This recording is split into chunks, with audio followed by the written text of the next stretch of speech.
Hey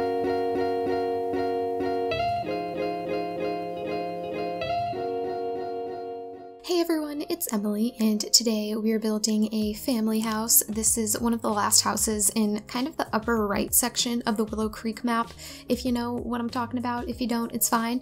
But yeah, this is a section that I've decided to put a bunch of more like traditional suburban houses in, so that's kind of what this is. And they're all different colors, and it's kind of fun and funky and good and fresh and all of that stuff. So I'm really happy with how it's turning out. I really like how everything looks from the map, which is something that I never thought of before.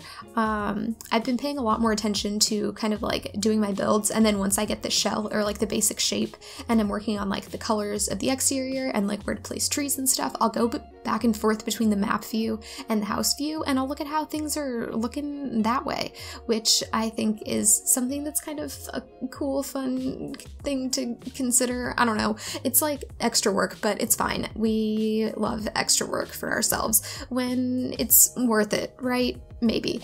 Anyway, this is for my save file. I wasn't even going to say that because I feel like it's kind of self-explanatory, but you know, new people always find in the channel. For those of you who've been here for a while, sorry you have to hear me mention it again, but I'm filling up all the lots and the worlds, blah blah blah. Lots of people are doing it. It's not a new thing. And this is one of the last houses in one little section of Willow Creek.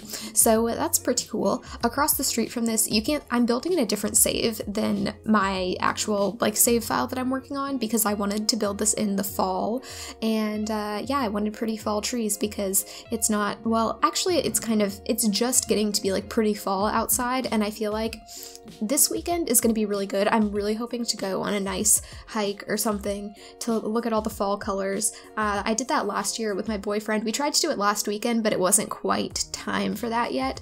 But yeah, last year we went and we like got coffee and then we went for a walk, and it was really nice, and I want to do that again this year, so I'm excited. But yeah, I just want to build in fall all the time in the game, so I've been building in.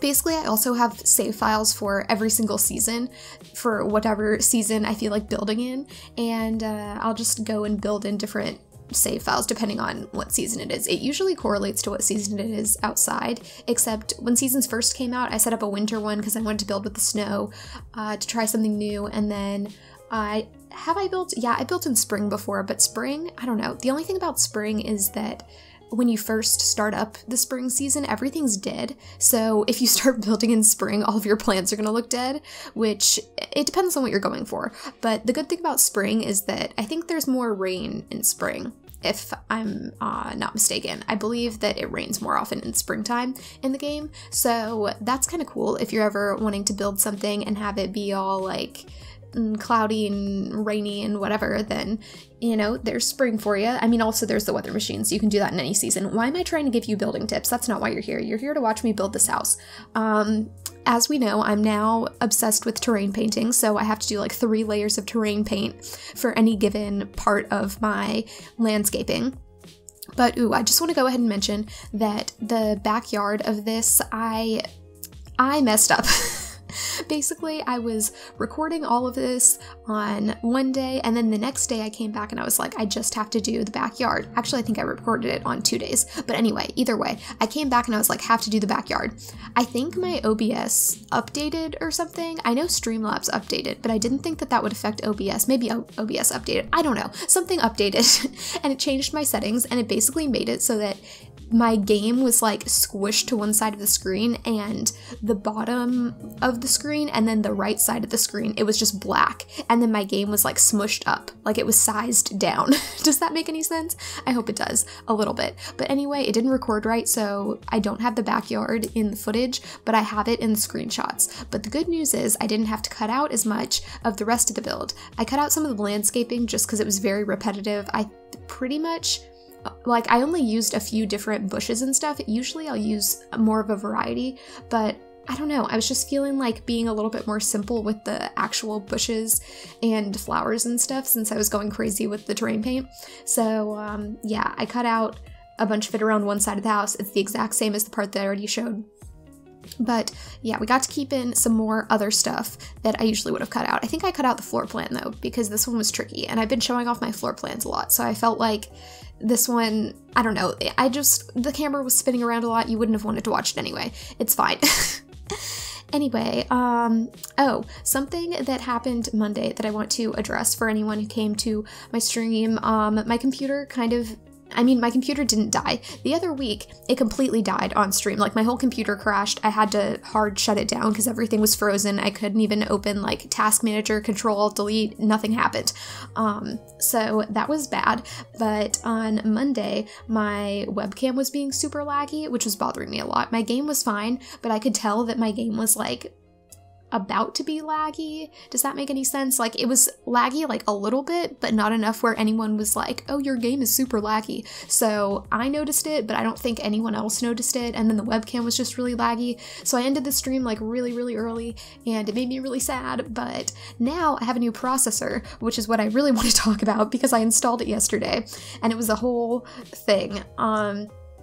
Yeah, basically, I ordered a new processor a week or so ago, but I had it mailed to my house instead of to my apartment, like to my parents' house, because the sales tax is cheaper where they live than where I live. So I was like, you know what, we're gonna send it there so I don't have to pay as much sales tax on my processor. So I did that, and then I was thinking that I was going to have to wait for my dad to bring it to me because the soonest I was going to be home was like this coming weekend, and I really didn't want to wait that long because I knew that I would have 2 more streams to go before, you know, all of that happened. And then ideally, I was going to get it Wednesday morning because my dad always has like a meeting that he has to drive to that's like kind of near where I live, so he could just drop it off after his meeting and then, you know, we'd both be on our way. But the thing is, Wednesday I have class, and if he dropped it off, you know, Wednesday morning, which would be like right now, then I, you know, would have to install it before class, and if something went wrong and I couldn't figure it out before class, then I wouldn't be able to stream Wednesday night. So I had this whole thing of like, if something goes wrong, I need to at least have like Tuesday and Wednesday to figure it out. But it worked out because, you know, yesterday, if you're in the US, it was election day. So I just went home and I voted because I realized that I hadn't voted yet because I'm dumb and I didn't vote early. But it was great. I got to go home and vote and pick up my processor. And then I got back Tuesday around like 3 p.m. and I was like, okay, time to install all the stuffs. And, you know, I start doing stuff, take my whole computer apart, which, keep in mind, I'm not just like disassembling a pre-made computer. I built my PC. I probably have mentioned that before, but for anyone who's new or who hasn't heard me mention it, I built my PC myself, so I know where all of the parts are. I know how to get to everything. I know how everything is installed because I put it all together myself. It's basically adult Legos. It was fun. But yeah, I had a minor issue when I first put my PC together. I think pretty much everyone has some type of issue. I can't remember what mine was. I honestly don't even remember anymore, but there was something going on, and then, oh, I know what it was. It wasn't even an issue with my PC. Like, my PC was totally fine, but I couldn't check that it was fine because I didn't have the right cables to connect my monitor to my PC. So I couldn't check to see if it was working because I literally couldn't connect a screen to the PC. It was a whole thing. I had to order them from Amazon. I went to like 3 different stores.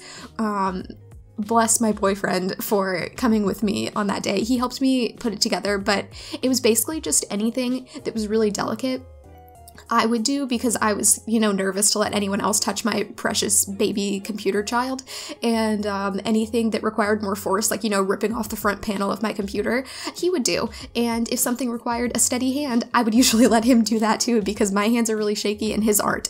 So that stressed me out a lot yesterday when I was, not even when I was putting in my new CPU, but for those of you who don't know, CPU basically goes in the middle of your motherboard and it's just a chip, and it's very delicate, and it's not even so much that the CPU itself is delicate. Well, it is in the sense that you can't touch any of the connecting points on the bottom of it, but it's really your motherboard that's delicate because it has all the pins in it. It has all these little tiny pins, and they all connect to the flat parts of the CPU. And if you touch the CPU, you're gonna get your oily fingers on it. and you're going to ruin everything. So you have to be very careful about that, and you have to be very careful about the pins, because if you bend a pin, you basically ruin your whole motherboard. And I was nervous about that. So when I was taking out the old processor, my hand was shaking so much, it took me like 5 tries to get it out. And I was like, oh my god, I really wish Kieran was here, because if he was here, then I wouldn't have to deal with this on my own, and he could use his steady hands, and we wouldn't have my shaky hand issue,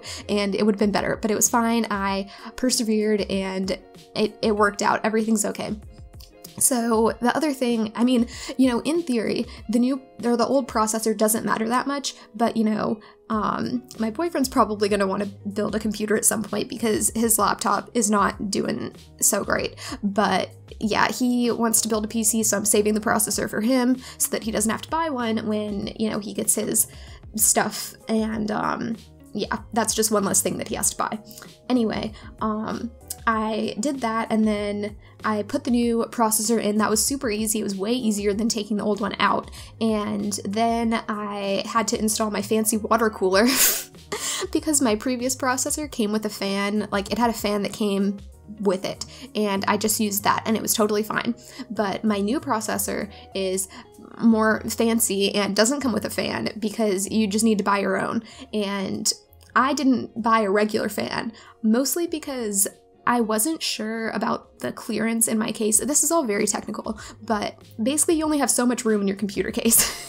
In case you didn't know, your case has a finite amount of space, and my graphics card just about is too big for the case. And when I first built my PC, the biggest issue that I had is that I ordered a case and then kind of started to, you know, figure out where things were going to go in it, and then I realized that my case was way too small and I had to ship it back, and I almost lost money shipping my case back because it was a pretty cheap case. I think it was like $40. I got it on Amazon with Prime shipping or something, so shipping was free. And then I sent it back, and it was $20 to ship the thing back because shipping was so much, because it was, you know, very heavy. They didn't give me a shipping label, so I had to pay for shipping. And then they only refunded me like $1 because they charged me a $20 restocking fee. Even though I paid them shipping, they charged me $20 just for them to, you know, restock the thing in their facility. That was a mess. But anyway, I decided to get a water cooler for my processor, which basically is just this water pump. Is that what it is? I think it's a water pump. Or liquid pump, whatever. It goes on your processor. Usually you would just put like the fan on your processor, and it has this plate. It's like a metal plate, and it goes on the processor, and then it kind of conducts the heat away from the processor, because processors can get very hot, and if it overheats, it's very bad, and you can fry your whole computer, and it's not good. So you've got the thing that takes the heat away, and it can either be a fan, or what I got is like this pump, and it has water that goes through it. I've said pump a lot. I need to, you know, move on past this part of the story. But it moves the heat away through like liquid cooling, whatever. That's all you really need to know. So, basically, there are only so many ways that you can orient it in the computer, and because my motherboard is very small, because I thought I was going to have a small case, and then it turns out my graphics card was too big for my case, whatever, I now have a big case but a very small motherboard.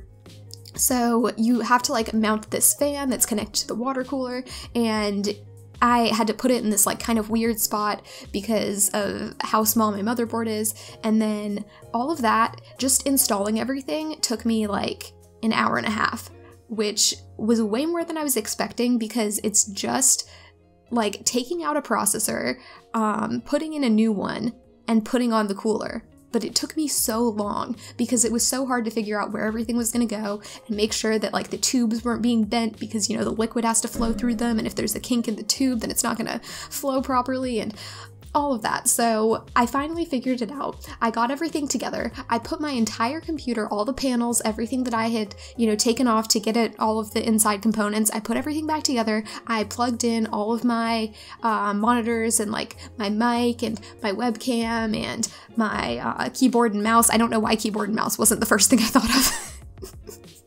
I guess the most important things to me are my my monitors, and then my mic, and, you know, webcam for streaming. And then, you know, who really needs a keyboard and mouse at that point? Everything just no, you need a keyboard and mouse. Anyway, I plug literally everything back into my computer, and then I go to turn the computer on, and I press the button. And, well, before that even, I noticed that usually when my computer, even if it's off, if it has power to it, I can turn my monitors on, because my monitors are powered through, you know, they're just powered through like the wall. They're not powered through the computer. Like my webcam, for example, is just connected through USB to the computer, and that powers it too. Not my monitors. They're connected separately, but they're also connected through like the display thing so that they can show, you know, what's going on with the computer. And this is just, welcome to my speed build where I just explained to you what I did yesterday. But yeah, so my monitors wouldn't turn on, and I thought that was really weird because my computer doesn't have anything to do with my monitors turning on. So I double checked the power strip that my monitors are plugged into to make sure that it was on. It was fine. And then I went to turn my PC on because I was like, that's kind of strange. Let's try and see what's going on. And it turns on, all the fans turn on, nothing happens on the screen. I go to press the button to turn my monitor on, and the whole computer shuts off. So here I am. I just spent an hour and a half, you know, putting in my new processor that I was very nervous about, and I'm 90% sure that I didn't damage anything when I was doing it because I was very careful. And then, you know, this happens. And meanwhile, not even did I just spend all this time, I also just spent the extra, like, 5 minutes, which really isn't that long, but I just had to plug so many things into my computer, and I plugged all my stuff back in, and then this. So I unplug everything, and I sit there for like 5 minutes, and I don't know what to do. I start Googling. I am too scared to do anything. I basically Google for an hour, and then I come to the conclusion that it could be pretty much anything. There are so many things that could have gone wrong. I'm just so overwhelmed. So I'm like, what do I do? I need to at least make a video for tomorrow, and I have to stream tomorrow. And I have, like, not even 24 hours to figure this out because I've got to sleep and I've got to go to class. So what am I gonna do? I don't know. It was very stressful for a hot minute there, but then I decided that the most logical thing to do was to do the easiest thing first and then go on to the things that would be harder to do from there, because basically a lot of people recommended, or not recommended, but said that they tried like basically uninstalling their whole CPU and then reinstalling it, or they would put in their old one and then check to make sure everything's still working and then put in the new one again. And I was like, I'm not doing that. I just spent an hour and a half putting in this new one. There's no way that I'm taking it out. That's just not happening. I'm not doing it. So I basically just reset this thing in my motherboard. It was kind of stressful because, well, this whole thing was kind of stressful. But this one thing specifically, because I had to unplug everything, like, and I also had to unplug the power supply from the wall and the computer and stuff and make sure that there was no electricity going into the computer. And essentially what I did was I reset this thing in my motherboard. It's called the CMOS for anyone who knows computer stuff, just so you know better idea what I'm talking about. You probably can figure it out anyway if you know a lot about computers, or like building computers. And I had to take my screwdriver and connect these two little like prongy things that stick out of the motherboard, because that's where all of the data for your motherboard is stored. Anyway, when you install a new processor, usually you have to do this, but stupid me, I thought that I didn't have to do this. I thought I was immune to doing this because my motherboard is compatible with both of the processors, like my old one and my new one. So I was like, oh, I don't have to do that. My motherboard's already compatible. No, I did have to do that.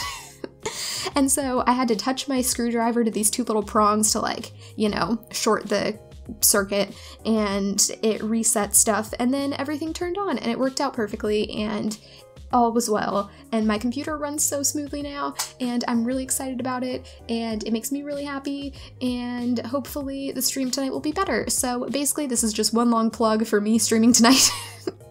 Come to my stream, there won't be any lag, and yeah, what I was doing on Monday when I had to cut it short was I was building a vet clinic in Brindleton Bay. But not any vet clinic. No, we are building a row of shops, and we're building a vet clinic. It's going to have 2 exam rooms and 1 kind of like surgery room. And we're also building a gourmet pet treat shop, which I'm most excited about. And then we're building a pet toy store. So they're just going to kind of be like a row of shops. And I've done this before with a vet clinic that I made for when I used to play the Upgrowth Challenge. Wow, throwback to that. Does anyone remember that? I don't know. Probably not, because that was so long ago. Although I think people still find that series somehow. Yeah, that's still on hold. I think I have the save file, but I don't know where it is because it's not in my game. Anyway, I'm just digging myself into a hole, but basically I made a vet clinic for half of the lot and then a salon, like a hair salon, on the other half. That was really cool. So I'm looking forward to doing that again and making it all fun in Brindleton Bay. Good. You know, I don't think that I can go a single voiceover or stream or anything that I do on the internet without saying something and then adding a Y to the end of it, essentially. In Brindleton Bay, like, there's already a Y, so I just had to go make it, like, extra by adding that extra Y and making it Brindleton Bay, and I can hardly even say that, and we're just gonna stop now because the build's almost over, and I hope that you guys enjoyed it. I hope you're having a great day. I hope to see you later at the stream, 5:25 Eastern time. That's when I'll be live, Wednesday, I almost said November 11th. It's not the 11th, it's the 7th. I'm a mess. Welcome to my life. Thanks for watching, friends. I think I've said all my things already. Bye!